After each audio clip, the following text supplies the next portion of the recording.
आप देख रहे हैं प्रदेश 24 न्यूज। भारत हितरक्षा अभियान का जन जागरण हस्ताक्षर अभियान चलाया गया। भोपाल में धरने के लिए 3 जून को आवेदन देकर अनुमति मांगी गई।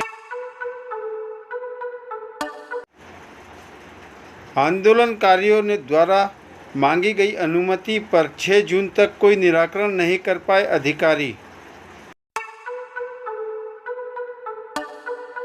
को प्रदेश भर से आए आंदोलनकारियों को कभी थाना तो कभी एसडीएम और कभी कमिश्नर कार्यालय के चक्कर खाने के बावजूद कोई अनुमति नहीं दी गई। आपको अनुमति मिली होती तो आप व्यक्तिगत और नहीं चल रहा, आपकी जमीन है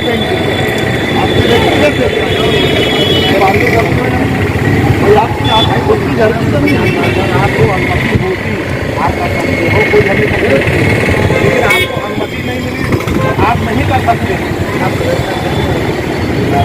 क्या है व्यक्तिगत आप अकेले खड़े हो फैला रखा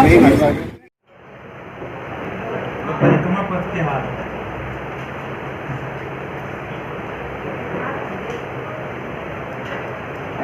संतों ने हमको 3 महीने पहले बताया यहाँ पर्वत की तोड़फोड़ हो रही है, पेड़ों की कटाई हो रही है और इस तीर्थ का स्वरूप उनकी चिंता खास थी कि वो शिव स्वरूप पर्वत है, इसकी तोड़फोड़ नहीं होना चाहिए। लोग उसको आस्था के रूप में परिक्रमा भी करते हैं।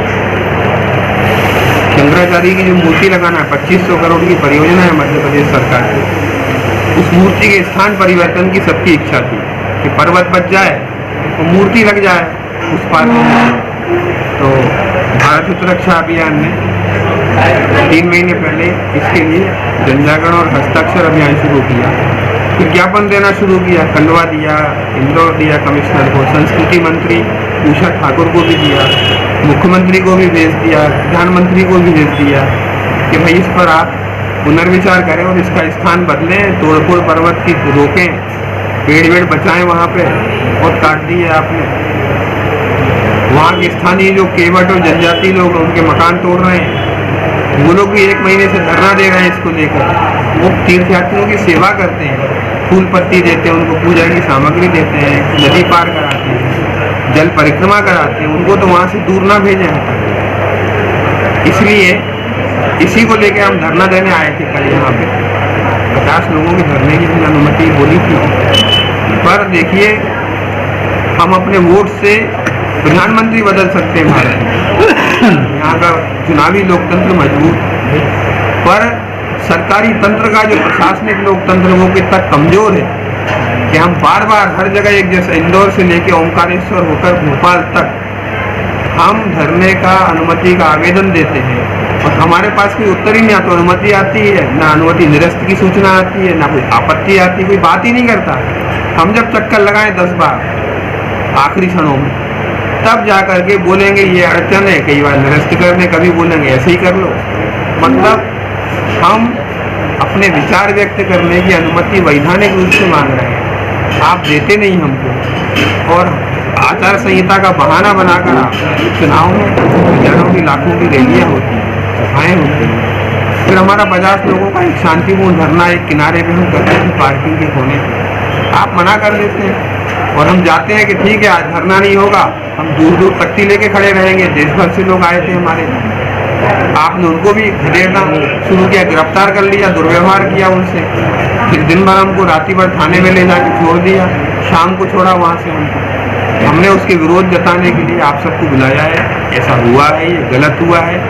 हम इन जो थानेदार हैं वहाँ के हरेरा हिल्स के आरके से उनकी भी शिकायत करेंगे। उन्होंने संत को भी पीछे से थप्पड़ मारा गिरफ्तारी के समय पर, उन्होंने अकारण हमको दिन भर परेशान किया, अपशब्द भी बार बार बोलते रहे, वो हाथ पैर तोड़ने की धमकी देते हैं। प्रशासनिक अधिकारियों की भी शिकायत करेंगे कि साहब ये रवैया ठीक नहीं है, आप धरना प्रदर्शन के लिए विधिवत अनुमति देने की प्रक्रिया बनाओ, जवाबदेही तय हो, स्थान तय हो हमारे लिए। ये लोकतंत्र की कमजोरी का लक्षण है प्रशासन कार्यपालिका के अंदर। हम इसका विरोध करते हैं और इसके सुधार के लिए हम और आगे लगातार प्रयास करें। आगे हमारा जो आंदोलन है वो चलता रहेगा पर्वत की तोड़फोड़ रोकने के लिए। और वहाँ जनजाति का तो धरना चल ही रहा है। हम अभी 12 तारीख से चिपको आंदोलन शुरू करेंगे। ये पर्वत की तोड़फोड़ के लिए जो मशीनें लगी हैं, पहले उनसे बोलेंगे कि आप हमारे ऊपर मशीन चलाइए, उसके बाद आप पत्थर पर, पहाड़ पर या पेड़ पर आप आरा चलाइए। देखते रहिए प्रदेश 24 न्यूज। ऐसी ही विशेष खबरों के लिए सब्सक्राइब करें, लाइक करें, शेयर करें।